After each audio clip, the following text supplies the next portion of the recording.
bien, bonjour à toutes, bonjour à tous dans ce nouveau numéro des Mercredis de l'Espoir.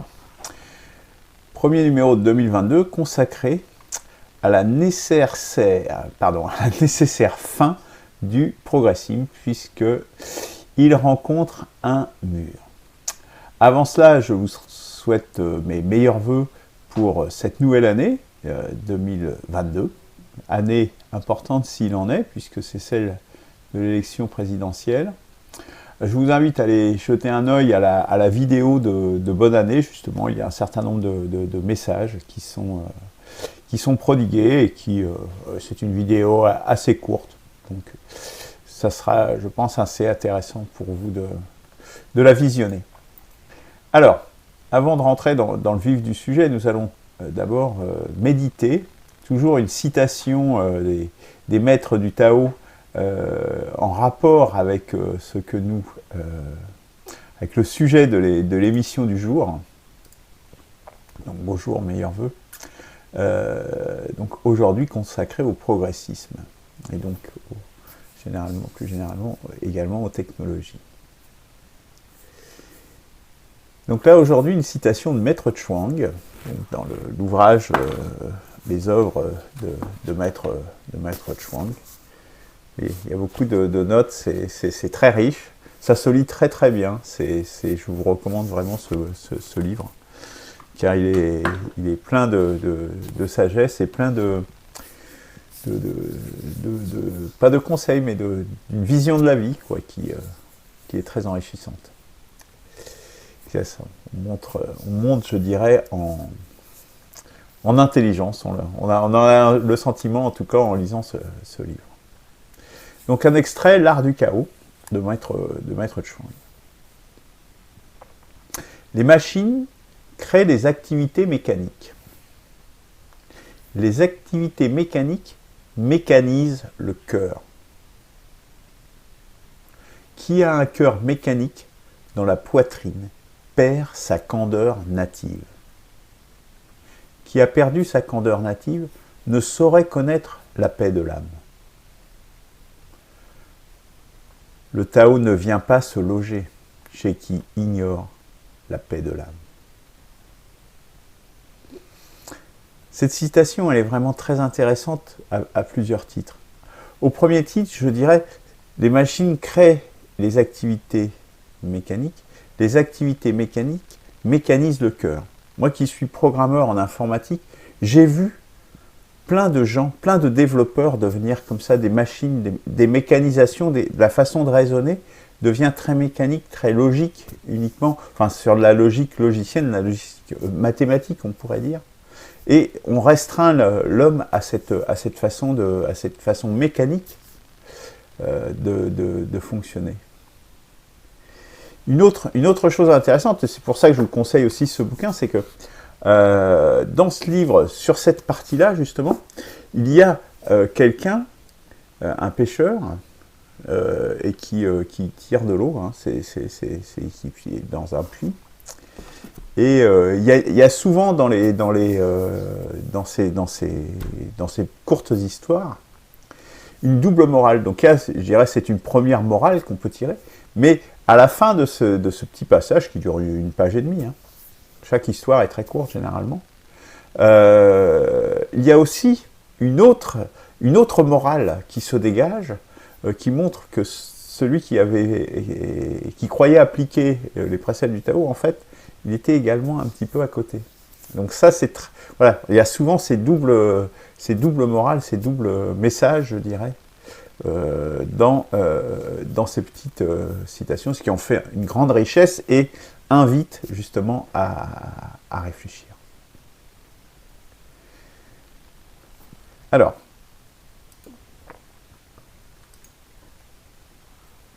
donc, autre sujet, là, je dirais, on va parler un petit peu d'actualité avant de rentrer dans le vif du sujet. Donc, l'actualité, c'était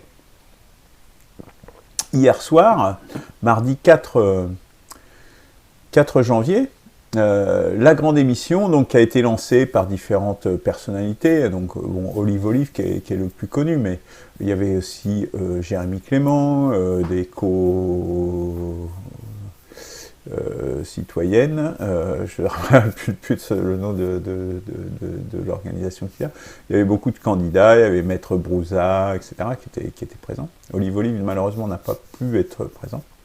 Mais je dirais que l'animatrice principale a très bien animé les débats.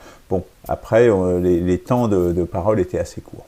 Donc, vous pourrez retrouver la vidéo intégrale de cette émission, donc déjà sur le site de Impécicère, il y a ce lien, et puis il y a la vidéo ici, vous le retrouverez aussi sur la page de cette émission. Et puis je vous invite également à voter donc sur le lien, la alliance-éco-citoyenne. Ben voilà, ça c'est le nom du mouvement de Jérémy Clément, hein, donc, que j'oubliais précédemment.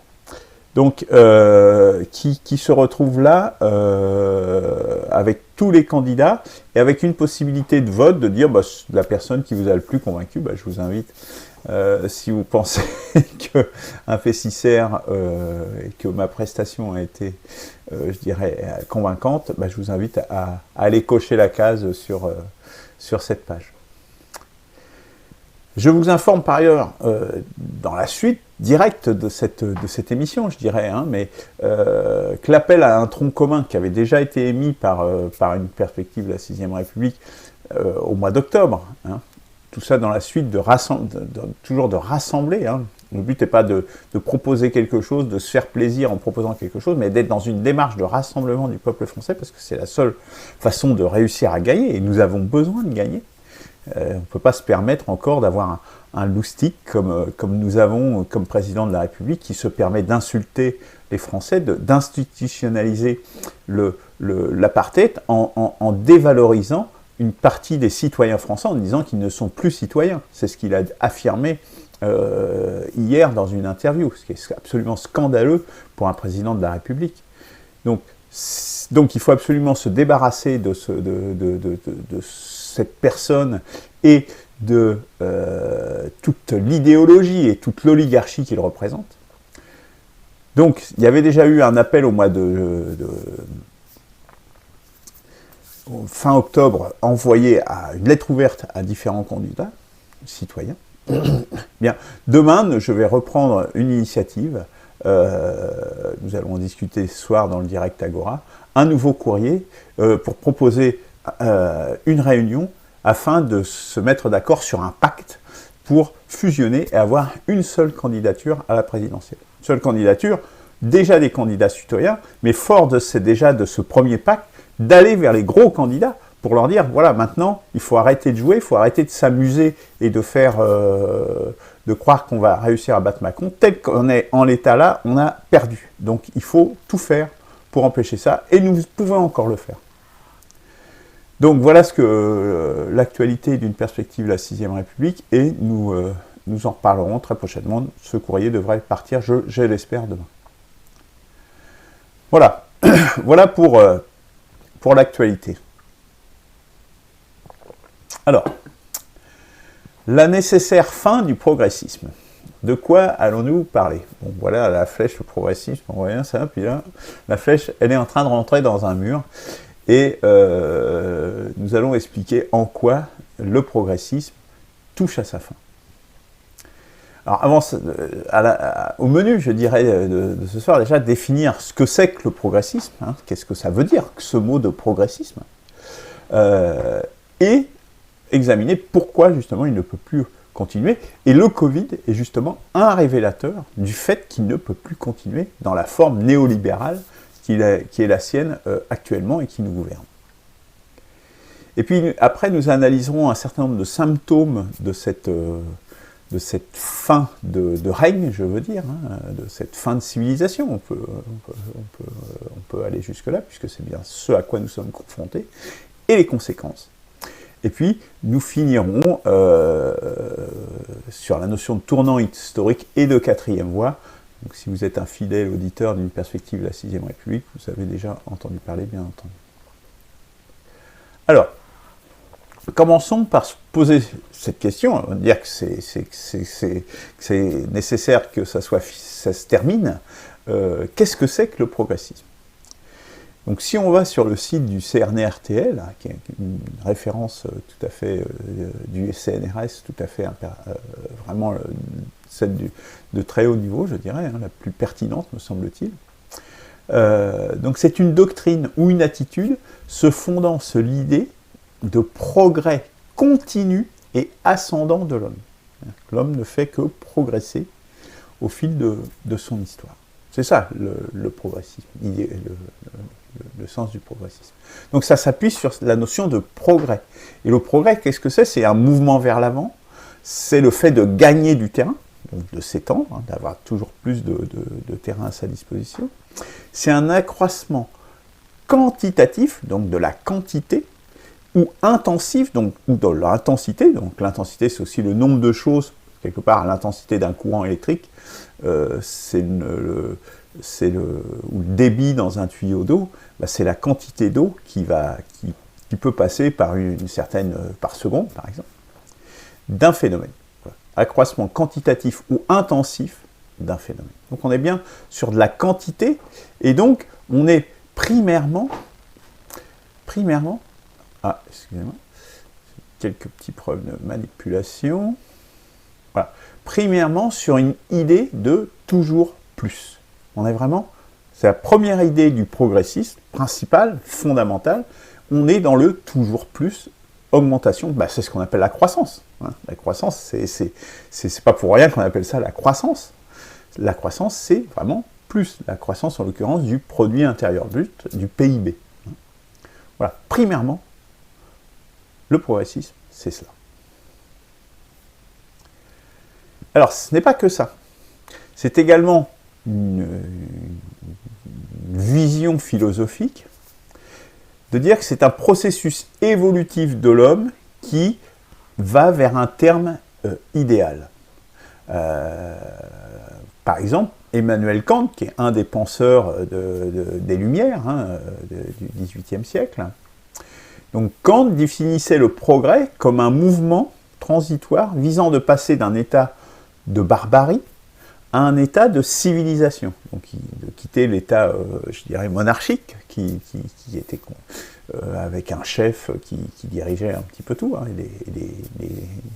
une hiérarchie comme ça gravée dans le marbre, vers, donc qui considérait donc comme barbare, vers un niveau de civilisation plus élevé. Et le progrès, c'est ce processus qui mène le chemin qui va de cette barbarie vers plus de civilisation. Donc, derrière, on a tout un vocabulaire, comme le courant, justement, de la modernisation au travers, notamment, des révolutions industrielles. Eh bien, voilà, c'est tout ce qui est moderne, ce qui est modernisation, etc. Ça, c'est du vocabulaire qui est dans le domaine, dans le champ, justement, du progressisme, d'un point de vue philosophique, d'un point de vue idéologique. Et ce progressisme a pris un grand essor.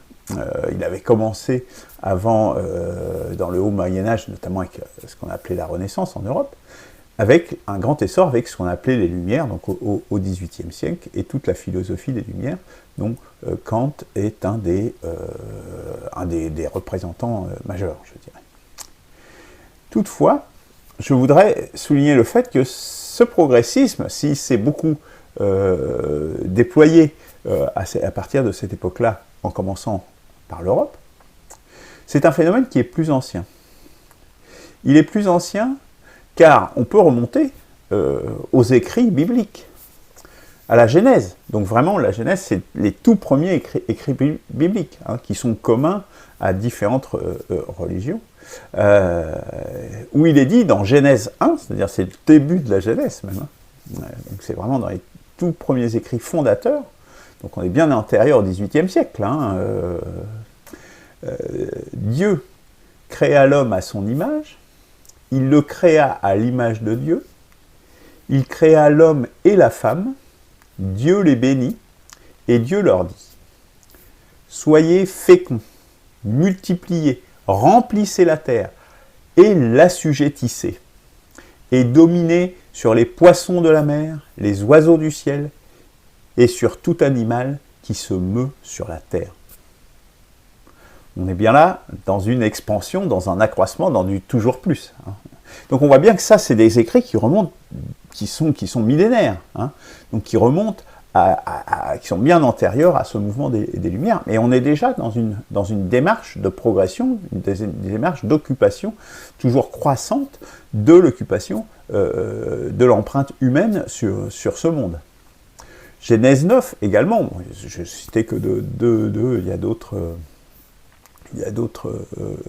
récits évidemment. Hein. Un autre, Genèse 9, et vous, soyez féconds et multipliez. Répandez-vous sur la terre et multipliez sur elle. Voilà, donc c'est tout à fait la même idée, hein, de coloniser le monde entier, quoi, et de toujours s'accroître. Et ça, ces livres-là, ces livres de Genèse, sont à la base de tous les monothéismes. Aussi bien le monothéisme des Juifs que celui des chrétiens, et donc avec toutes les chapelles, que celle des musulmans. Tout ça, la Genèse, c'est un corpus qui est commun à ces trois religions monothéistes. Donc vous regardez que dans l'humanité, ça fait quand même pas mal de monde. Hein. Donc ce sont et sachant même avant l'islam, notamment, qu'il y avait aussi des religions, et c'était le christianisme d'ailleurs à l'époque qui était plutôt développé au Moyen-Orient. Donc elle était déjà dans cette optique-là de progressisme. Donc ça vient de loin. Mais ça vient d'encore plus loin que ça, c'est encore plus ancien que ça, parce que quelque part ça vient du néolithique, ça vient dès qu'il y a eu la révolution agricole de l'agriculture, donc il y a 12 000 ans, 10-12 000 ans, voilà, suivant le point de départ. Donc avec la révolution vraiment de l'agriculture, eh bien là il y a eu une croissance de l'humanité, et notamment dans sa population qui a été considérable. Mais même encore avant, ça avait déjà commencé par la sédentarisation, par le début de processus de sédentarisation, hein. Donc avec l'homme de Cro-Magnon, Homo sapiens, qui a débuté à peu près il y a 35 000 ans. Enfin, il y a 37 000 ans en l'occurrence, puisque c'est en moins 35 000 à peu près qu'on date les premières sédentarisations, hein. Qui ne veut pas dire agriculture, mais voilà, on commence à se sédentariser, donc on peut-être commence à faire un petit peu d'élevage, un peu des choses comme ça, sur un territoire donné. Mais après, on se déplace peut-être entre l'été, l'hiver, etc. C'est à partir de là où on commence à se développer. Sachant que l'homme, Homo sapiens, notre espèce, l'homme de Cro-Magnon, lui, c'est 300 000 ans. C'est 10 fois plus que 35 000, hein. Donc l'homme est bien plus ancien que l'homme comme nous, hein. C'est pas l'homme de Néandertal, hein. C'est pas l'homme...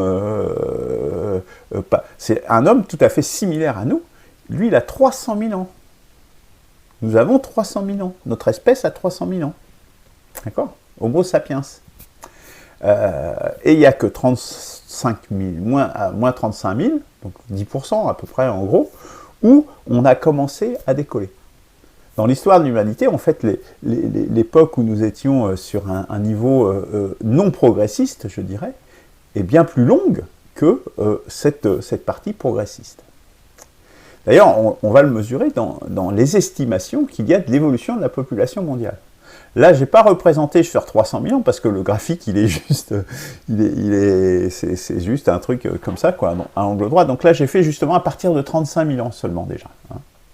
Donc pour voir que ça, là on est à moins 37 000, donc là j'ai mis ça l'an 0 si vous voulez, hein. Et puis nous aujourd'hui, si on dit qu'il y a, aujourd'hui on serait en l'an 37 000 si vous voulez, hein, si on dit, donc là on voit bien qu'on a une grosse période où ça croît très lentement, et puis et là, d'un seul coup là on voit bien la révolution industrielle quand même, hein. On voit bien aussi l'Antiquité quand même, hein, et le Néolithique. Hein. On voit bien ce décollage là, à partir de moins 10 000, hein, de moins 12 000 à peu près. Hein. Là, il y a un vrai décollage, et puis, hop, ça monte. Et puis alors là, il y a un deuxième décollage avec la révolution industrielle, à l'époque des Lumières, etc., où on monte quasiment à la verticale. Là. Ça s'arrête en l'an 2000, donc à 6 milliards d'habitants sur Terre. Ça, c'est la population. Ça, la croissance, hein. toujours plus. Là, on voit bien qu'on est vraiment dans le toujours plus. Et la forme de la courbe, là, on n'est pas justement sur une échelle, on est sur une échelle linéaire, pas sur une échelle logarithmique, parce qu'une échelle logarithmique, on serait sur quelque chose de beaucoup plus plat. Mais là, justement, j'ai conservé cette échelle linéaire pour bien montrer les échelles de temps et les échelles de proportion, quoi.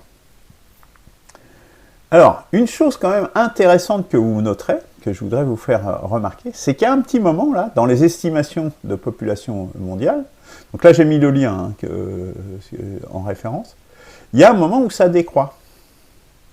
C'est-à-dire que la croissance, le progrès, comme ils disent, il n'est pas absolument pas du tout, comment dire, linéaire, il n'est pas du tout, c'est pas un long fleuve tranquille où on fait que progresser, etc. Non. Et là, ça correspond très précisément à la chute de l'Empire romain. C'est-à-dire que là, il y a eu une désorganisation, une période de barbarie, où la population mondiale a reculé. Donc ça montre bien cet incident, ce précédent, je dirais, montre bien que des progressions, la progression de la population, la progression de l'homme, le progrès, pour utiliser le terme, eh bien ce n'est pas quelque chose qui va de soi et qui va toujours de l'avant, justement. Il y a des périodes de barbarie, et c'est bien cela qu'il faut avoir en tête. Alors, après avoir vu ce que c'était que le progressisme, dans sa dimension quantitative pure, je dirais, et puis du toujours plus et dans sa dimension un peu philosophique, pourquoi est-ce qu'il ne peut plus continuer aujourd'hui?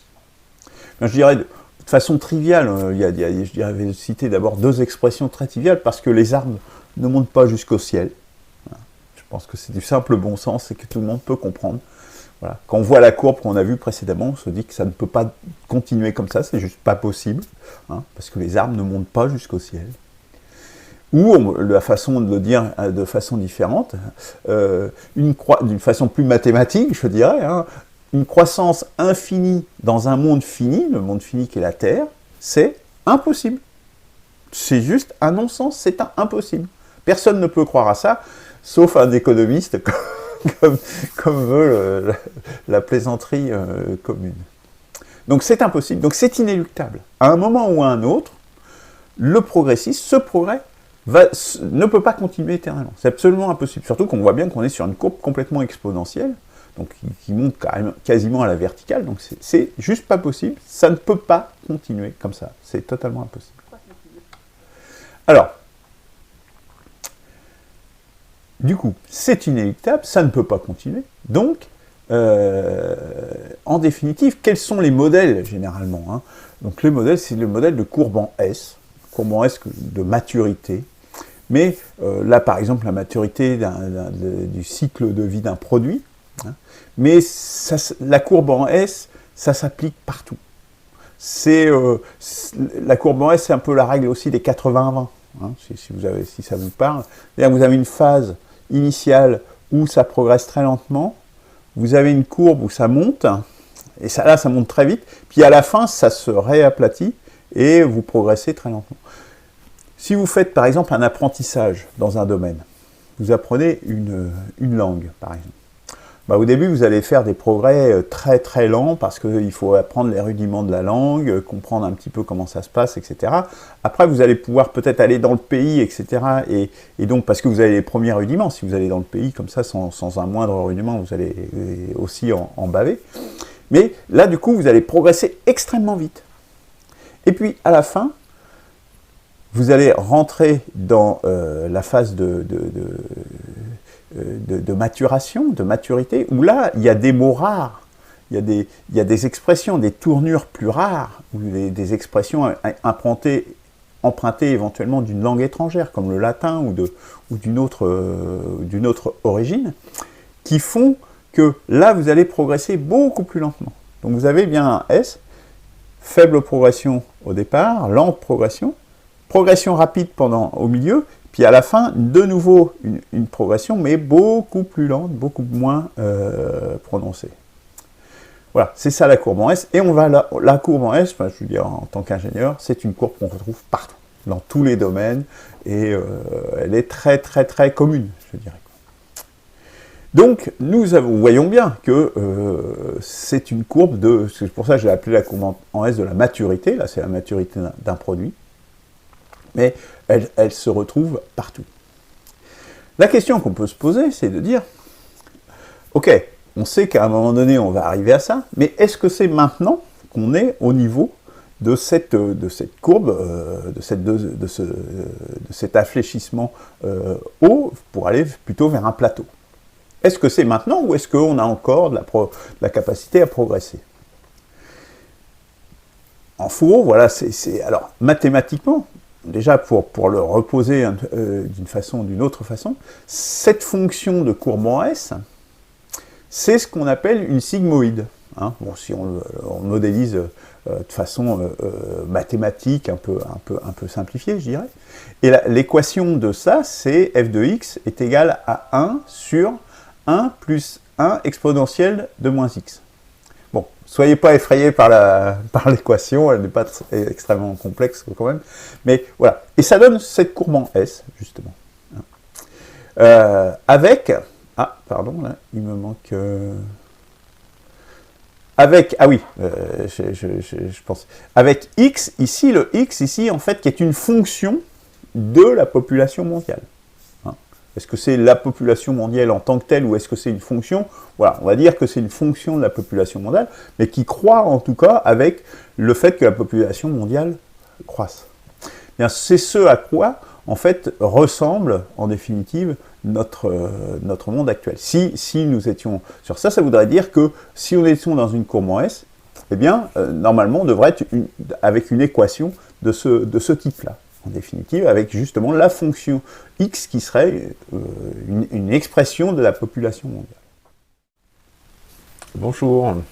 Alors je souhaiterais ajouter juste une petite précision parce que je pense que je n'ai pas été clair et l'exemple que j'ai donné sur la fonction sigmoïde, la courbe en S, n'était pas très clair. Hein.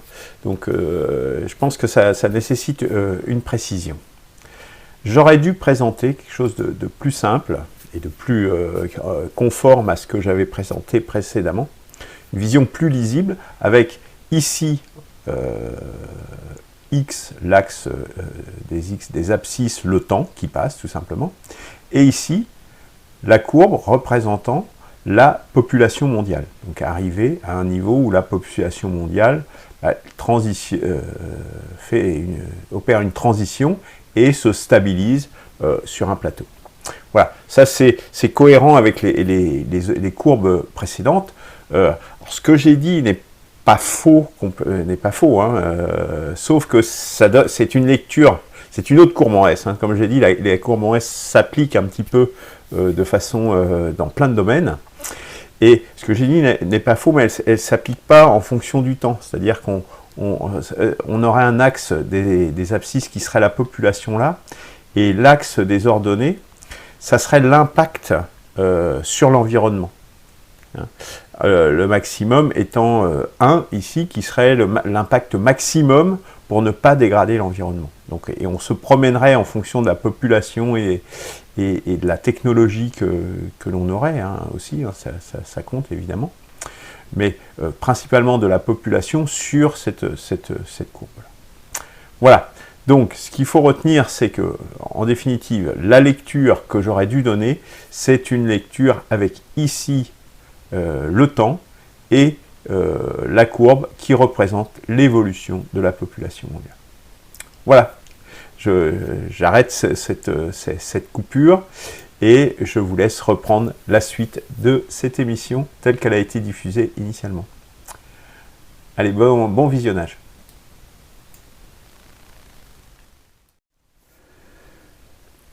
Et en définitive, comme en science c'est le cas général, c'est le consensus en définitive qui détermine la vérité. Et énormément de scientifiques pensent désormais que nous sommes dans cette situation. Ça commence en 1972 avec le rapport Meadows, donc c'est pas d'hier. Donc là, j'ai remis un lien, moi, il y en a plein hein, sur le rapport Meadows. Il y a une autre chose que je voudrais vous signaler, c'est par exemple la décroissance inéluctable, donc une émission assez récente de Agnès Sinaï, qui est professeur à Sciences Po. Donc là, je vous trouverai également le lien sur le site. Donc c'est une interview assez courte qui explique que la décroissance, de toute façon, elle est inéluctable. Hein. Donc, en tout cas, ou au moins, on est arrivé à un plafond. Il y a tous les gens qui sont dans la collapsologie, etc. aussi, hein, qui se rendent bien compte qu'on arrive à un plafond. Et puis, il y a cette notion également, un petit peu parallèle, mais qui n'est pas tout à fait la même, la notion d'anthropocène. C'est-à-dire que nous serions rentrés dans une ère, dans une nouvelle ère géologique, comme il y a eu l'époque du Jurassique avec les dinosaures, etc. Dans une nouvelle ère. Alors c'est même là, ce serait même le quaternaire, le tertiaire, etc. En tout cas, ce qu'on appelle l'anthropocène, anthropo ça veut dire homme, et cène, c'est-à-dire ère de l'homme, ça veut dire que l'impact de l'homme sur son environnement devient global. Est-ce que, la question en définitive, c'est de savoir, est-ce que l'impact de l'homme sur notre environnement, sur la Terre, est devenu global ou pas? Je pense qu'on peut répondre très rapidement oui. Prenons par exemple les villes. J'ai pris la photo satellite nocturne de l'occupation des hommes. On voit, en voyant ça, on voit que sur toute la surface de la Terre, à part quelques zones noires, les océans bien sûr, mais toutes les zones noires, en grande partie l'Afrique, les déserts africains, dont les déserts africains, l'Australie avec son désert central aussi, et l'Amazonie. Excusez-moi, on va envoyer des messages, peut-être qu'il y a un problème. Je vais vérifier.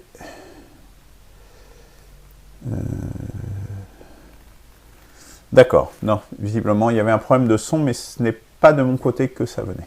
Voilà, c'est pour ça que je préférais vérifier en direct. Non, ça fonctionne visiblement. Donc on voit bien que, rien qu'avec cette image, qu'on a un impact global sur la planète, avec toutes ces lumières. Vous vous rendez compte, l'impact lumineux. Et l'impact lumineux, ça veut dire l'impact des voitures, l'impact en énergie. On voit bien qu'on a un impact global sur notre environnement. Les satellites, je parlais, c'est une image satellite, mais les satellites, ils tournent autour de la Terre, ils sont globaux également. Hein. Ils prennent l'environnement dans sa globalité. Et puis, plus ancien, mais quand même très important, la notion de campagne. La campagne, qu'est-ce que c'est que la campagne? Les gens de la ville, ils croient que la campagne, c'est la nature. La campagne, c'est pas du tout la nature. Quand vous allez en France, vous traversez des campagnes, vous dites c'est un désert, etc. C'est pas du tout un désert. Quand c'était à l'origine, c'était des forêts. Il y avait peut-être des prairies aussi, des forêts et des prairies. Mais c'est tout. Aujourd'hui, vous n'avez plus ça. Tout a été remodelé par l'homme. Même les forêts sont modelées par l'homme. Il n'y a plus ce qu'on appelle de forêt primaire. En France, depuis belle lurette. C'est-à-dire qu'à l'échelle de rien que de la France, il n'y a plus une seule zone, à part peut-être quelques zones montagneuses, où l'homme n'a pas n'a pas eu un impact global sur son environnement. Donc nous sommes bien. La campagne, c'est ça. Hein. C'est pas la nature, la campagne. Hein. Détrompez-vous. La campagne, c'est quelque chose qui est façonné par l'homme. La France tout entière est comme ça. Il n'y a pas que la France. Hein. Une autre façon, c'est les puits de pétrole, c'est toutes ces choses-là. Ça aussi, les zones industrielles, comme ça, tout ça aussi, c'est assujetti par l'homme. Donc l'impact de l'homme, il est d'ores et déjà, enfin, je dirais, incontestable qu'il est global. Et deux autres faits également, c'est l'effet de serre avec le réchauffement climatique. Hein, donc ça, c'est toutes les études du GIEC, évidemment, qui le montrent, et puis les observations même empiriques, hein, il suffit de regarder le recul des glaciers, la fonte du Groenland, etc.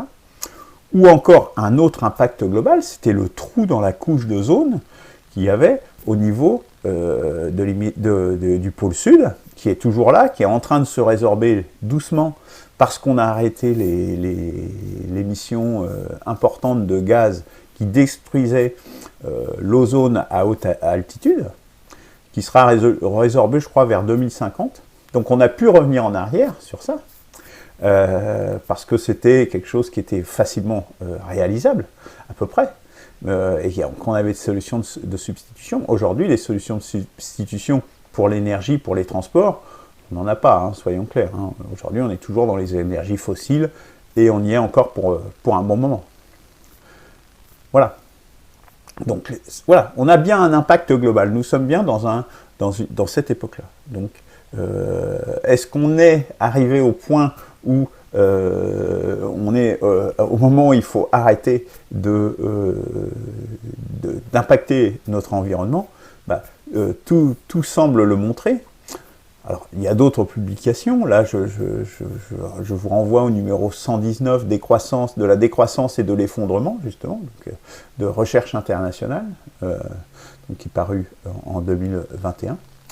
Et puis, il y a également une autre, là, c'est pour aller un petit peu plus loin, justement, donc sur la chaîne YouTube Eureka, où il y a une émission très intéressante, des gens qui ont essayé de modéliser, justement, est-ce qu'on était au moment où il fallait s'arrêter ou pas. Alors, il y a deux thèses qui s'affrontent, hein, suivant les modèles que l'on met en place, évidemment. Donc, je vous invite à aller voir donc, qui part justement de l'étude de Meadows du rapport Meadows de 1972, avec des améliorations apportées depuis. Et on voit la courbe ici, hein, soit ça croît, mais le risque, si on ne fait rien, évidemment, c'est de se percuter, c'est de se prendre le mur, comme c'est l'image de cette émission. Et puis là, du coup, une chute brutale derrière, quoi. Donc voilà la décroissance, je dirais, non amortie. Un autre aspect encore assez différent, mais qui montre bien aussi, et ça, qui va faire la transition, là on était vraiment sur le quantitatif, hein, comme je parlais tout à l'heure, qui va faire la transition avec le philosophique au travers du politique, c'est l'abandon notamment de Notre-Dame-des-Landes. Le fait qu'un grand aéroport du Grand Ouest soit abandonné pour des raisons politiques, c'est-à-dire que l'acceptabilité de ce genre de choses devient de plus en plus difficile, parce que la population se rend bien compte qu'il faut arrêter de dégrader cet environnement, notre environnement, ad vitam aeternam. Ça aussi, c'est un signe du fait qu'on est arrivé au point de bascule, au point de buter. Un signe politique, cette fois-ci. Mais, continuons, comme je disais, faisons cette transition vers le deuxième aspect du progressisme, l'aspect plus philosophique.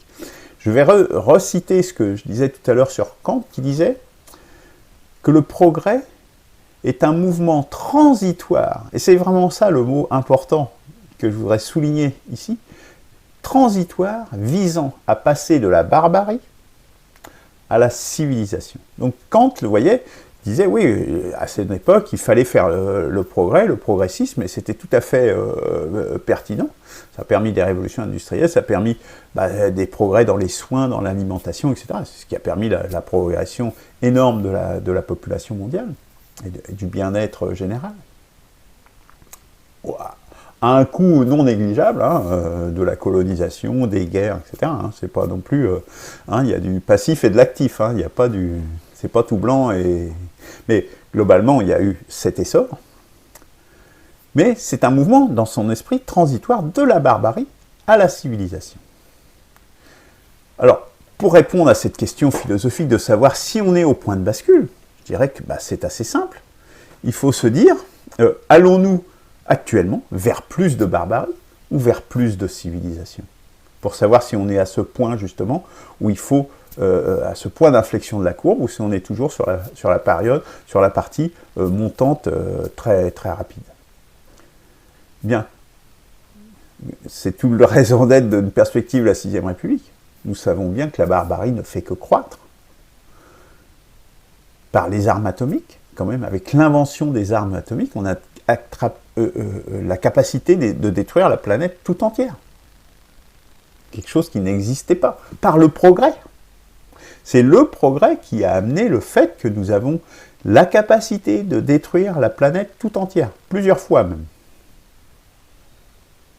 Voilà le résultat du progressisme. Nous en sommes là. Et nous sommes là depuis un certain temps. avec une course aux armements, je vous le souligne, qui est en train de reprendre de façon considérable, notamment avec les nouvelles technologies et tout ce qui est robotique militaire. Tous ces éléments-là, donc des robots, c'est-à-dire c'est une déshumanisation, de mettre des robots, tout ce qui est une robotisation. Alors, si c'est des robots qui sont à notre service, ça va, mais là, c'est des robots qui sont clairement au service de la destruction. C'est fatalement une barbarie. La guerre est une barbarie. Donc la barbarie croît. Et puis, bon, je vais en citer que deux, hein, mais il y en a bien d'autres, vous le savez, j'en parle suffisamment, mais le transhumanisme est également une barbarie, avec la transformation de ce que nous sommes, en tant qu'espèce, en tant qu'être humain, en tant qu'identité, quoi, enfin, en tant que substance. C'est, on altère ça. Hein. Donc ça, c'est aussi une deuxième barbarie très importante. Et puis, d'un autre côté, la civilisation, elle est en train de s'enrayer. C'est-à-dire que le mouvement de civilisation, là, par exemple, on voit bien que la démocratie, elle est en berne. En France, nous sommes particulièrement bien placés pour le dire, avec tout ce que je disais tout à l'heure sur le président Macron, et puis sur notre système électoral, avec un blocage complet du fonctionnement des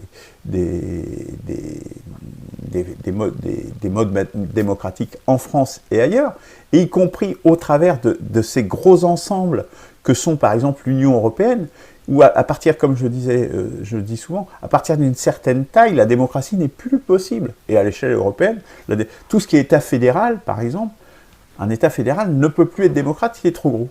Il devient trop gros, généralement, hein, parce que c'est fédération. Donc on n'est plus dans la démocratie.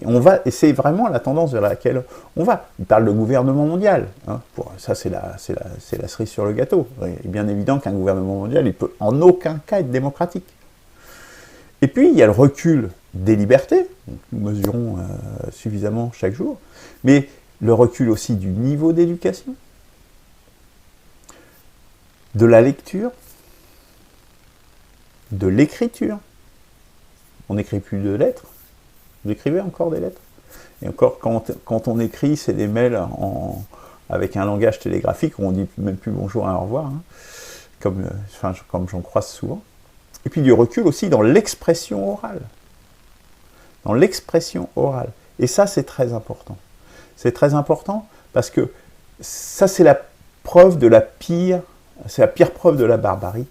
C'est que nous avons commencé à désapprendre à parler. Donc regardez, le langage des gens à l'époque, aux époques anciennes, la façon dont ils s'exprimaient. Vous avez vu le décalage qu'il y a par rapport à aujourd'hui? Nous avons commencé à désapprendre à parler. C'est-à-dire que nous avons commencé à perdre une des caractéristiques majeures de l'homme, qui est le langage. Nous nous exprimons de plus en plus mal, avec un vocabulaire de plus en plus pauvre, avec des temps que nous n'employons plus, le passé simple, etc. Il y a tout un tas de mots, et moi le premier, hein, je me mets dedans, hein, je suis dedans aussi, hein, tout le monde est dedans. Voilà, nous avons commencé à désapprendre à parler. Ça, c'est une preuve de barbarie également. Donc oui, il n'y a pas de doute, je dirais, nous sommes bien à ce niveau, et le Covid en est un révélateur. Le Covid en est un révélateur, mais encore plus que vous ne le croyez, nous allons le voir maintenant. Parce que, pourquoi le système réagit-il ainsi au Covid? C'est-à-dire, il réagit quand même de manière extrême, de manière brutale, avec des confinements, tout un tas de mesures extrêmement coercitives. Mais pas simplement ça, des mesures également avec des injections monétaires très importantes. Hein, avec de la création monétaire très importante pour maintenir l'économie à flot et tout ça. C'est-à-dire, d'une manière massive, extrême, je dirais, ils réagissent à ce Covid, à cette pandémie. Et c'est ça le mot clé. C'est que c'est une pandémie, c'est-à-dire une épidémie à l'échelle mondiale. C'est ça la chose clé qu'il y a dans ce problème qu'ils ont avec le Covid. Car cette pandémie, justement, elle percute cette idéologie progressiste, cette idéologie néolibérale en particulier. Et pourquoi la percute-t-elle? Parce que le mondialisme, c'était une réponse au fait que le capitalisme s'est déployé pendant très longtemps dans des échelles surtout nationales, et ça aboutit à des monopoles nationaux. Et ça a été analysé par plein d'économistes. Et donc, pour sortir de ces limites nationales, c'est bien pour ça qu'ils veulent détruire les nations également, hein, entre parenthèses, de ces monopoles nationaux, ils veulent casser ça pour, justement, donner encore un espace de croissance supérieur, et c'est comme ça qu'on a créé ce qu'on appelle les multinationales, justement, qui sont des entreprises tentaculaires qui se déploient dans le monde entier, avec Amazon, etc., mais les pétroliers, c'est la même chose, toutes ces entités en dehors de transétatiques, en définitive. C'est une réponse à la limitation du système, à une limitation qu'avait identifiée Marx au XIXe siècle déjà, à la fin du XIXe siècle. Il disait une des limites, une des contradictions du capitalisme, c'est qu'il prend sa naissance et il se déploie à l'échelle nationale, et du coup ça le limite dans son déploiement, dans l'accumulation du capital. Ils avaient trouvé une réponse, c'est une des réponses porté par le néolibéralisme, justement, avec tous ces accords du GATT, etc., et toute cette mondialisation qui s'est mise en place, c'est justement le fait que tous les échanges sont internationaux et on casse les monopoles nationaux pour ouvrir des marchés. C'est ça, en définitive, hein, c'est très simple, il ne faut pas chercher midi à 14h. Et donc, forcément, cette pandémie, puisqu'elle est mondiale, elle vient contredire cette solution qu'ils avaient trouvée aux contradictions du capitalisme. Et en définitive, c'est très grave pour eux. Vous vous rendez pas compte à quel point c'est dramatique, parce que pour eux, ça c'est inaudible. Dire qu'on va arrêter, c'est-à-dire qu'ils avaient trouvé une solution à une contradiction fondamentale du capitalisme, et donc du coup ça leur donnait une perspective d'espoir, quelque part. C'est la fin pour eux. S'ils remettent ça en cause, c'est la fin de tout espoir progressiste, justement. Ils n'ont plus d'espace de progression. Ils sont obligés de revenir sur un espace national qui pour eux est un espace de régression. Vous voyez en quoi, et c'est pour eux ça c'est dramatique. C'est la fin de... Ils ne peuvent plus porter d'espoir. L'Europe, tous ces trucs-là, c'est plus un espoir. Le monde, tout ça, n'est plus un espoir. Puisqu'on se percute sur du réel qui montre que, non, malheureusement, on ne peut pas faire ce genre de choses. La réalité, malheureusement, est plus complexe que ce que nous pouvons gérer. Et surtout que ce monde capitaliste peut gérer. Et donc, eux, ils restent bloqués dans leur logiciel, je dirais, interne, néolibéral, et donc leur réponse est purement technologique. Et c'est bien pour ça également qu'ils mettent en avant surtout le vaccin, parce que c'est une réponse technologique qui est dans cette idéologie progressiste également. C'est-à-dire toujours plus de technologie, des moyens techniques, et là ça fait écho justement à la citation de Maître Chang de tout à l'heure, toujours des moyens technologiques supplémentaires pour pouvoir s'en sortir. Alors qu'il y en a d'autres des moyens. Pourrait aussi augmenter le nombre de lits en réanimation, par exemple. Former des gens rapidement, etc. etc. Construire des hôpitaux, comme ils ont fait en Chine à l'époque, tout au début de l'épidémie. Nous, on a fermé des lits d'hôpitaux encore cette année. Donc voilà, leur réponse, si vous voulez, elle est purement technologique. C'est pour ça qu'ils poussent tant au vaccin. C'est vraiment le cœur de leur idéologie, ça. Et donc, ils sont incapables de sortir de ce logiciel néolibéral. Ils n'en ont pas d'autre, ils n'en ont pas de rechange. Mais ce n'est pas que dans ce domaine-là. Moi, je voudrais bien vous faire percevoir que dans la crise économique de 2007-2008, leur réponse, ça n'a pas été de dire « Oh là, on a trop laissé de marge au privé, le privé, du coup, ils ont fait des conneries, ils ont prêté à des gens qui ne pouvaient pas rembourser, il faut réguler tout ça, renationaliser les trucs. » Non. Ils ont continué de libéraliser, d'ouvrir au marché et à la concurrence, comme ils disent, de plus en plus de marchés. Ils sont incapables de sortir de ça, parce que c'est leur modèle, c'est leur seule voie d'avenir, puisqu'il faut qu'ils progressent sans cesse. Donc ça, c'est très important. Du coup, c'est ce qui fait qu'on arrive aujourd'hui, c'est ce qui donne cette société dans laquelle nous rentrons aujourd'hui, qui était jusqu'ici libéral-libertaire depuis les années 80, depuis Thatcher, Margaret Thatcher, Reagan et tout le courant de mai 68, auquel on ajoute l'aspect autoritaire, parce qu'il faut absolument aller dans cette direction, non pas de voie de rechange. Le capitalisme, il faut qu'il croisse. C'est vraiment une chose qui est importante. Le capital, il doit s'accumuler. Si le capital ne s'accumule pas, c'est contradictoire au capitalisme. Là, je vous renvoie justement à Marx, justement. Cela donc, ça c'est très important de bien le comprendre pour voir l'impact qu'a ce Covid. Pour eux, c'est dramatique, cette histoire de Covid. Alors, quels sont les symptômes et les conséquences de tout cela? Alors, il y a quelques symptômes intéressants. Qu'est-ce qui, hier comme aujourd'hui, empêche justement de regarder ce réel en face? D'envisager même la possibilité de l'apocalypse, c'est-à-dire d'arriver à un point où ça va s'effondrer.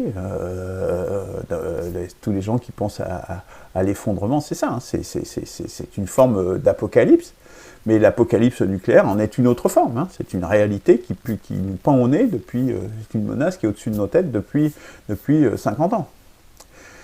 Et c'est un impensé complet, c'est-à-dire qu'on est incapable de penser cela, hein.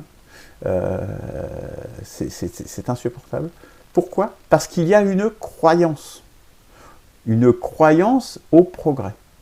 C'est presque une religion. Donc, si vous tuez ce cœur de religieux, quelque part, de nature quasiment spirituelle, religieuse, évidemment, là vous attaquez, vous n'êtes plus dans le rationnel. Hein, on voit bien, là on essaye de faire une analyse rationnelle des choses. Eux, ils ne sont plus dans le rationnel, puisqu'ils ont a priori une croyance fondamentale. Je l'ai vu dans un certain nombre de commentaires quand j'ai fait cette publication de cette émission d'aujourd'hui, hein, de la fin nécessaire du progressisme. Il y a des gens, ils sont dans c'est une croyance, on ne peut pas y toucher. On croit au progrès, le progrès c'est forcément bien, c'est forcément la voie, le sens de l'histoire. Et donc, c'est l'incapacité également d'envisager une fin. Si vous progressez tout le temps, évidemment, il n'y a jamais de fin. Ça continue éternellement. Vous comprenez bien que ce n'est pas possible.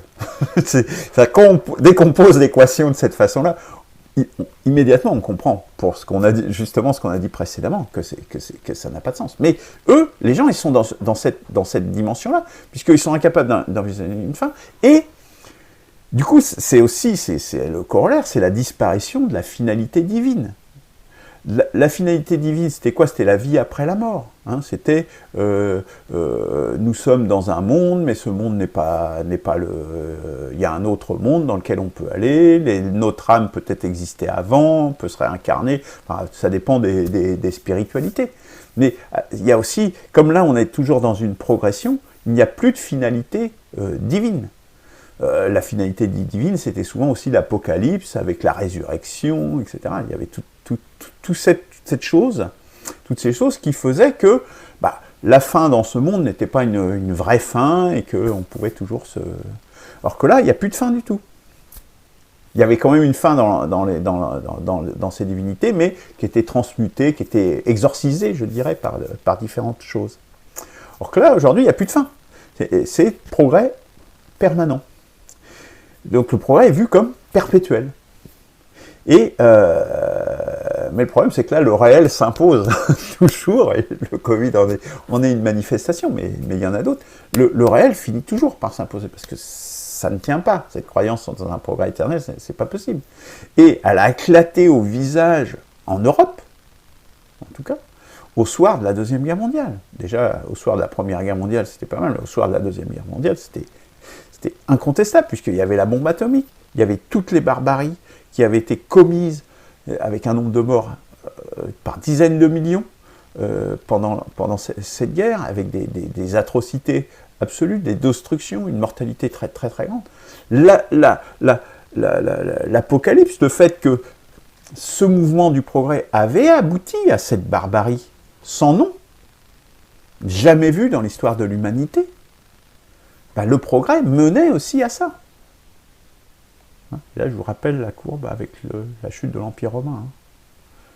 Donc le progrès, c'est pas toujours du bien, c'est pas toujours du mieux. Ça mène aussi à ça. Et là, ça claque au visage. Vous pouvez pas le contester, c'est là. Les immeubles, ils sont détruits. Vos parents, ils sont morts. Ils ont été torturés. Voilà à quoi a mené ce progrès. Donc là, ça éclate, que vous le vouliez ou non. Là, l'idéologie, vous avez beau y croire, le réel, il est là quand même. Hein. Et puis dans cette idéologie, puisqu'il n'y a plus de fin, c'est-à-dire qu'il n'y a plus de bien et de mal. Et c'est d'ailleurs pour cela qu'aujourd'hui, vous entendez beaucoup de penseurs, de philosophes dire « Mais non, mais le bien et le mal, ce sont des notions parfaitement subjectives, ça dépend du point de vue, etc. etc. » Bon, on sait bien que c'est faux si vous avez suivi des émissions comme ça. Comme celle-ci, vous savez bien que nous posons une définition très précise et très solide, j'ai envie de dire, du bien et du mal, justement, et qui n'est pas du tout subjectif, pas du tout. Qui dépend des situations, certes, qui dépend du contexte, mais qui n'est absolument pas subjectif. Et donc, pour citer Gunther Anders, hein, que je cite souvent en ce moment, et je vous recommande de lire ce livre, qui n'est pas forcément un livre super facile à lire, mais le vocabulaire est simple quand même. Il dit, on n'envisageait pas que ça puisse mal finir. La guerre mondiale, c'est mal finir. Puisqu'il n'y avait ni mal, ni fin. Il explique justement, page 310 de son livre « L'obsolescence de l'homme », premier tome, justement, même le mal était devenu un bien, a été transmuté en bien, en définitive. C'est une version atténuée, il le dit pour le dire de façon très simple, dire que l'enfer était déjà dévalorisé dès le départ. L'enfer, au Moyen-Âge, le ciel, le paradis et l'enfer, si vous voulez, c'était quelque chose de... Les gens, ils croyaient au paradis, ils croyaient aussi à l'enfer. Hein. L'enfer, déjà au 19e siècle, les gens, ils croyaient déjà presque plus à l'enfer. Donc en fait, le mal était déjà atténué et en fait était qu'une modalité du bien, en définitive. Bon, il l'explique mieux que moi dans son bouquin. Donc à partir de là, il n'y a plus que du bien, puisqu'on va être toujours vers du progrès, il n'y a pas de fin, on progresse éternellement. Et pourtant, les barbaries, et c'était là, elles sont là, visibles devant nos yeux. Donc ça contredit cette croyance. Et un autre aspect de ça, c'est l'évacuation de la mort. C'est-à-dire que les morts, avant la mort, ça faisait partie de la vie, si vous voulez, hein, elle était très présente la mort. Ne serait-ce que par la mortalité infantile.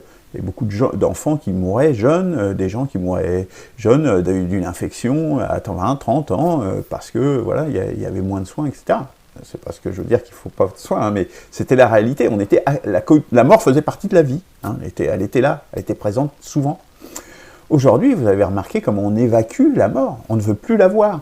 On l'exorcise complètement. Elle est mise complètement à l'écart. On ne veut pas la connaître. Car c'est une limite au progrès. Forcément, on dit il y a une progression, etc. Mais à ce moment-là, si ça ne finit jamais, s'il n'y a pas de fin, on ne devrait pas mourir. C'est une contradiction. C'est pas un progrès de mourir. Et ce refus du Covid, ce refus de la mort, c'est aussi ça. C'est aussi un refus du fait que nous sommes des êtres tout à fait mortels. C'est aussi un symptôme, là je dirais au niveau psychologique, au niveau spirituel, de l'inacceptabilité, de la percussion avec cette idéologie, avec cette croyance qu'amène la pandémie de Covid. Autre symptôme et conséquence, je dirais, à la fois symptôme et conséquence, c'est qu'une partie de la bourgeoisie s'est aperçue de cela, s'est aperçue que le progrès ne pouvait pas continuer éternellement. Il y a des gens intelligents, des gens qui étudient, qui vont à l'école, qui sont certes, qui ont des rentes bourgeoises, mais qui ont un cerveau aussi, et se rendent bien compte que cette idéologie du progrès sans fin ne peut pas fonctionner, que ça ne fonctionne plus. Donc ça a commencé, eh bien, il y a des auteurs, Kafka, Céline, le monde kafkaïen, justement, c'est à la fin du 19e siècle. Vous voyez bien que il y avait des choses, et il pointait des éléments qui montraient que ce progrès, ça ne marchait pas, que ça ne pouvait pas continuer comme ça. Alors il ne l'exprimait pas forcément comme ça, de cette façon si crue, si directe comme je le fais aujourd'hui, mais le monde qu'il créait était celui-là. Ou des gens comme le jeune Sartre, Jean-Paul Sartre, dans La nausée, par exemple. Hein, et puis, plus près de nous, c'est des gens comme Houellebecq. Aujourd'hui, Houellebecq, c'est très exactement cela. C'est-à-dire, c'est quelqu'un de la bourgeoisie qui voit bien que cette idéologie de toujours d'aller vers le progrès, ça ne peut pas marcher. Ça a plein d'effets délétères. Donc, c'est plus un progrès. Ces gens ne croient plus au progrès. C'est ça, ça veut dire qu'il y a une partie de la classe dirigeante, je dirais, qui ne croit plus au progrès. Ce n'est pas eux qui sont au pouvoir. Hein, c'est Macron, c'est ces gens-là, c'est Attali, etc., qui, eux, croient toujours au progrès. Mais il y a une partie de ces gens-là, de la classe bourgeoise, qui n'y croient plus, qui se disent, ça ne peut pas marcher, philosophiquement, on voit bien que ça ne marche pas. Mais ils n'arrivent pas à faire leur deuil, je dirais, et du coup, pour sortir de ça, ils ont vidé le contenu, l'avenir. Et c'est tout le mouvement déconstructionnisme, avec les Foucault, Deleuze, Derrida et tous ces gens-là, qui ont voulu démonter en définitive, démonter l'avenir en définitive. C'est-à-dire que, comme ils n'arrivaient pas à faire le deuil et à envisager un autre avenir que celui d'un progressisme, eh bien, c'est dire, il n'y a plus d'avenir. Supprimons complètement l'avenir, et ce à quoi on aboutit, c'est un nihilisme, effectivement, forcément, fatalement, puisque si vous détruisez l'avenir, vous n'avez plus d'avenir du tout, quoi. Et c'est le néant, votre avenir. Et ça, c'est un mal absolu, bien évidemment. Et ça, c'est un mouvement, et nous sommes complètement dans cette époque. Hein. Nous vivons les conséquences de ces idéologies aujourd'hui. La cancel culture, toutes ces choses-là. Cancel culture, il faut jeter le passé pour mieux jeter l'avenir, quelque part. Hein. Parce que si on n'a pas de passé, on ne peut pas avoir d'avenir. Cancel d'avenir. Donc on détruit, en détruisant le passé, en fait, ce qu'on fait, c'est qu'on détruit l'avenir. Hein. C'est forcément ça, puisque l'avenir ne donne rien, comme dirait Simone Veil. Donc ce sont des nihilistes, ils nous amènent vers un néant, vers une autre forme d'apocalypse, mais qui est impensée, pour le coup. Hein. Mais qu'ils expriment par des sentiments. Quelque part, c'est presque sentimental, leur réaction. Autre conséquence, peut-être moins évidente, c'est que si le progressisme se termine, donc c'est le mouvement de progrès, quid des gens qui sont réactionnaires, des conservateurs, de ceux qui sont des freins, justement, qui s'opposent à ce progrès. Hein. Il y en a de différentes sortes. Si le progressisme n'a plus de sens, la réaction et le conservatisme n'ont plus de sens. Les deux, c'est les deux pendants, c'est deux faces d'une même pièce, quelque part, le progressisme et le conservatisme. Ils sont indissolubles. Si le progressisme n'a plus de sens, est nécessairement fini, se termine fatalement, le conservatisme, être réactionnaire, ça se termine aussi fatalement. Sinon, c'est un retour en arrière. C'est ce que propose Zemmour, ce que proposent les islamistes, tout un tas de courants de pensée comme ça, c'est le retour en arrière, le grand bond en arrière. Mais qu'est-ce que c'est qu'un grand bond en arrière? C'est une autre barbarie. On voit bien que le progressisme nous mène à des barbaries, mais là, c'est une autre barbarie, d'une façon très différente, coercitive, etc., pour nous ramener dans le passé, et pour nous redonner une marge de manœuvre.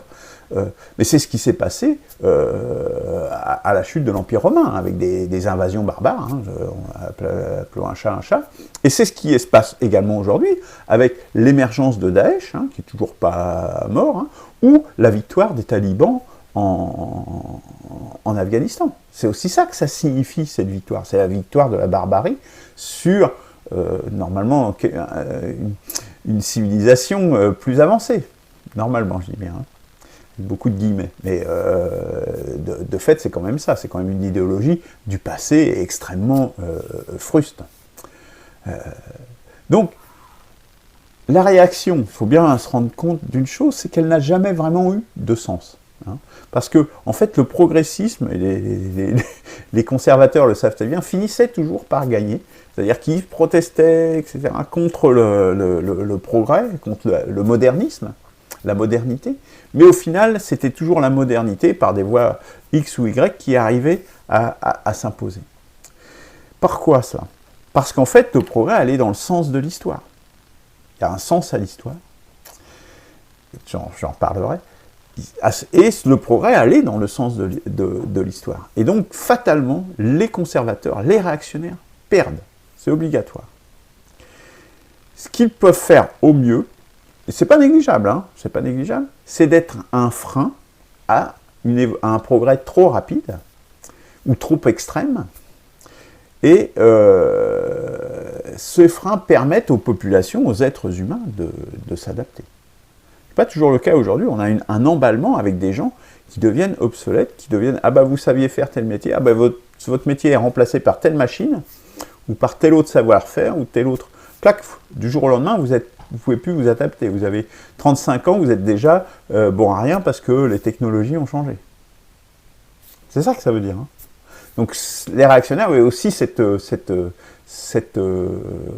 rôle social, je dirais, de permettre aux populations de s'adapter, un rôle qui joue de moins en moins aujourd'hui, on le voit bien, parce que la machine est en plus en emballement, je dirais. Donc, ça c'est une conséquence importante. Et puis, une autre conséquence, là, dans le camp progressiste, mais dans le camp progressiste, il n'y a pas que les néolibéraux, il n'y a pas que Macron. Il y a aussi toutes les idéologies, comme le marxisme, l'anarchisme, et ces gens-là. Et eux, alors c'est assez intéressant, c'est qu'eux, ils sont incapables de penser l'avenir autrement que comme un progrès. C'est-à-dire, c'est pareil, ils ont la même croissance, ou comme un régret, c'est-à-dire une victoire des réactionnaires. Mais eux, c'est binaire, c'est soit progrès, soit régret. Mais, et eux, ils sont progressistes. Et fatalement, ils sont forcément progressistes. C'est l'idéologie marxisme, et ils sont incapables d'envisager un autre modèle que le socialisme. Le socialisme, c'est un monde où le prolétariat, le salariat domine les autres classes, ou la société communiste, c'est-à-dire la société sans classe, où il n'y a plus de classe sociale, et c'est un horizon, donc qui pour eux est un progrès, ils le voient comme un progrès. Ils sont incapables, enfin moi dans les discussions que j'ai pu avoir avec des gens comme Loïc Chéniaud de l'Institut de l'homme total, Institut de l'homme total déjà, ça en dit long, sur l'homme nouveau, quelque part, que ça présuppose quelque part. Ils sont incapables d'envisager même un autre modèle. Donc ils sont bloqués dans ce modèle qui pour eux est justement le sens de l'histoire, le sens du progrès. Même si on voit que l'histoire de nouveau montre plutôt que ça ne marche pas et ça n'a pas marché. Et c'est éclatant encore plus lorsqu'on écoute Mélenchon qui lui se revendique du progrès, du progressisme, et ça ne le choque pas du tout. Mais du coup, il donne un sens au progrès qui est plutôt quelque chose qui va vers de la barbarie, puisque quand il a des propos islamo-gauchistes, par exemple, l'islamisme, ça ne m'amène pas vers du progrès, soyons clairs. Les transhumanistes de toujours transgenres et tout changeant, ça n'amène pas du progrès. À mon sens, ce sont des barbaries, ce ne sont pas des progrès, ce n'est pas un progrès. On ne progresse pas dans la civilisation, on ne progresse pas dans le respect des besoins du corps et de l'âme tels que nous les avons exprimés en suivant cela, Simone Veil, dans le préambule de la Constitution de la 6e République. Il y a bien ce que lui il appelle progrès, nous on l'appellera régret, très, très, très nettement. Parce que l'homme ne change pas. Il est ce qu'il est, depuis 300 000 ans. Il n'avait pas de changer comme ça en 3 ans. Alors, nous arrivons au terme de l'émission, et dire, bon, voilà, donc le progressisme nécessairement se termine, les réactionnaires fatalement se terminent aussi, sinon c'est la barbarie.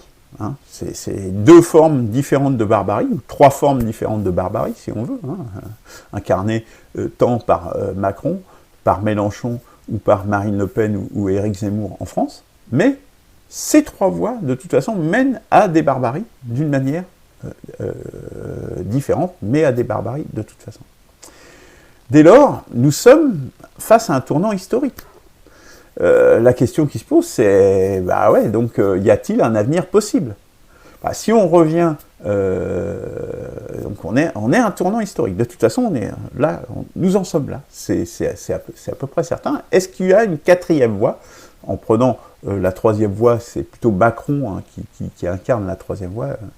Pour ça, est-ce que dans le sens de l'histoire, est-ce que nous, ici, nous sommes capables, nous sommes là, de façon assez claire, est-ce que nous sommes capables de suivre cette trajectoire, c'est-à-dire de faire une transition vers ce que j'appellerais l'homéostasie, d'un point de vue social, d'un point de vue politique, d'un point de vue idéologique, ou est-ce qu'on va se percuter un mur, là, et ça va s'effondrer derrière?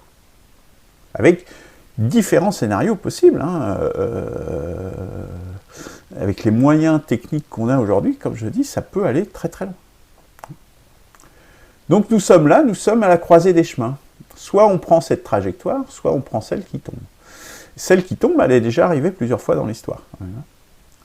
Donc, est-ce que la possibilité, un avenir est possible? Est-ce que ça fait sens par rapport au sens de l'histoire, à ce qu'on pense être le sens de l'histoire?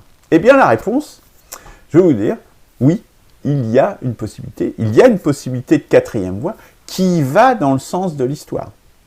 Et ça, je l'ai détaillé dans une émission fondamentale, vraiment très importante, que j'ai faite le 1er septembre, mercredi 1er septembre. C'est une émission assez longue, qui fait près d'1 heure et demie, mais qui est vraiment importante à visionner, car elle structure vraiment, elle justifie le fait, justement, qu'un avenir est possible, et que c'est bien, qu'il va bien dans le sens de l'histoire, sans être un progrès. Ah ouais, c'est pas mal. C'est pas évident quand même. Et un autre développement, je dirais, de ça, c'est là plus dans l'aspect nihiliste et dans l'aspect de l'impossibilité, en définitive, de continuer de cette façon-là, avec un certain nombre de clés, justement, qui complètent ce que j'avais dit le 1er décembre, donc dans l'émission Chronique des Barbaries du 3 décembre, autour de la pièce En attendant Godot. Donc très intéressante, enfin une émission dont je suis particulièrement fier également. Je pense qu'elle est très importante et très structurante. Pareil, elle dure un certain temps aussi. Hein. Voilà. Demande un certain effort. Voilà, donc nous arrivons au terme de cette émission. Vendredi, il y a une chronique des Barbaries qui sera certainement consacrée à comment dire, un regard sur les semaines écoulées, sur les derniers événements. J'aurais malheureusement que l'embarras du choix pour choisir des Barbaries. Et puis la semaine prochaine, donc il y a une émission dont je parle depuis un certain temps, donc discrimination, exploitation, attente, profusion, progrès, conservatisme, modernisme, nostalgie, sortir des pots de glu. Bon, je pense que ça prolongera bien l'émission d'aujourd'hui sur justement des faux débats, des fausses alternatives dans lesquelles en fait ne sont plus à l'ordre du jour. Voilà, nous arrivons à la fin de ces mercredis de l'espoir. Je vous souhaite une bonne soirée et je vous dis à vendredi et à la semaine prochaine et à demain pour la proposition que je ferai aux autres candidats à l'élection présidentielle. Bonne soirée, au revoir.